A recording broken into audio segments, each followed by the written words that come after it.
Hi friends, welcome to నిజ జీవిత యోధులు Telugu.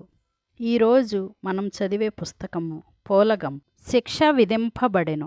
Mary మీద మోపబడిన నేరము విచారణను గూర్చిన వార్త పట్టణమంతా వ్యాపించెను. వారిలో అనేకులు జేమ్స్ను మేరీని ఎరిగియుండిరి. వారి ఎడల మంచి గౌరవము కలిగియుండిరి. అందువలన మేరీకి ఒకవేళ మరణశిక్ష విధింపబడవచ్చని భయపడిరి. ఎమీలియా తండ్రి కూడా మేరీ నిరపరాధి అని చెప్పుకొనుటకు ఏదైనా అవకాశమున్నదా అని జడ్జిని సంప్రదించెను. అయితే చట్ట ప్రకారము మేరీ నేరస్తురాలని రుజువాయెను. మేరీకి మరణశిక్ష తప్పదని గ్రహించిన చెరసాల అధికారులు దాన్ని నెరవేర్చుటకు కావలసిన ఏర్పాట్లలో నిమగ్నమైరి. చివరకు తీర్పు దినము వచ్చెను. కోర్టంతా జనముతో కిటకిటలాడెను. నేరస్తుల బోనులోనికి మేరీ తేబడెను. ఆమె పరితాపకరమైన ఆకారమును చూచి అనేకులు జాలిపడిరి. జడ్జి కోర్టులోనికి ప్రవేశించిరి. తన ఆసనముపై కూర్చొని సిద్ధము చేసి తీర్పును గంభీరంగా ప్రకటించిరి. మేరీ నేరస్తురాలని ఏమాత్రము సందేహము లేకుండా నిరూపింపబడెను. అయినను ఆమె యొక్క మునుపటి మంచి ప్రవర్తనను బట్టియు యవ్వన వయసును బట్టియు ఆమెకు మరణశిక్ష విధింపక ఆమెను దేశము నుండి బహిష్కరించుచున్నాను. మేరీ ఆ నేరము చేయుటకు పాల్పడిన జేమ్స్ కూడా దేశము నుండి బహిష్కరింపబడవలనని తీర్పు ఇచ్చుచున్నాను. వీరిరువురు ఆస్తులను జప్తు చేయుచున్నాము అనిరి. మరణశిక్ష విధింపబడలేదని వినిన అనేకులు నిట్టూర్పులతో వెళ్ళిరి.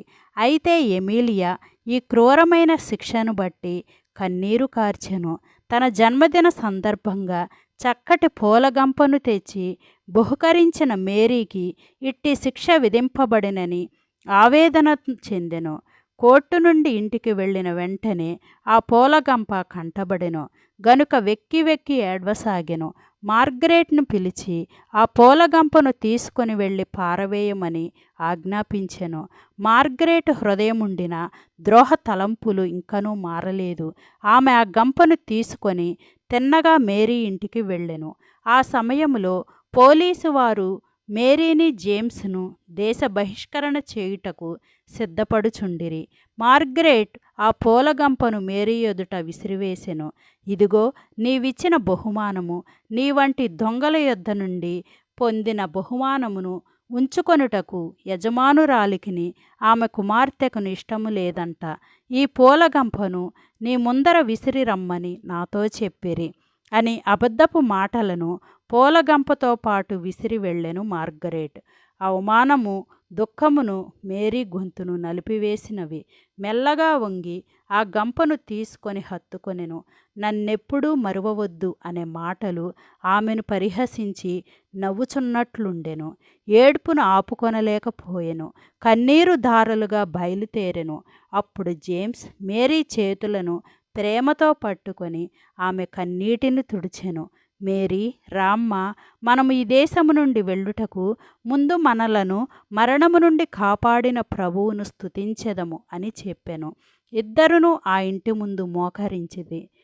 ప్రేమగల మా తండ్రి, మమ్మును విడువక మాతో కూడా నుండి మమ్మును సంరక్షించునందుకై నీకు స్తోత్రము.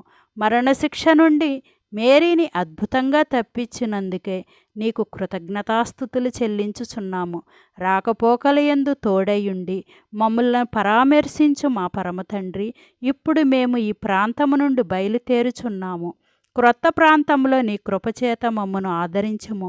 మరలా మేమిద్దరమును కలిసి ఉండుటకు అవకాశమిచ్చినందుకై నిన్ను స్తుతించి ఇంతటితో ఈ ప్రార్థనను ముగించుచున్నాను అని ప్రార్థించుచుండగా జేమ్స్ కన్నులు జలమయమయ్యెను. అనంతరము తల ఎత్తి జేమ్స్ తన ఎదుట ఆంటోనీ ఉండుటను చూచి విస్మయము చెందెను.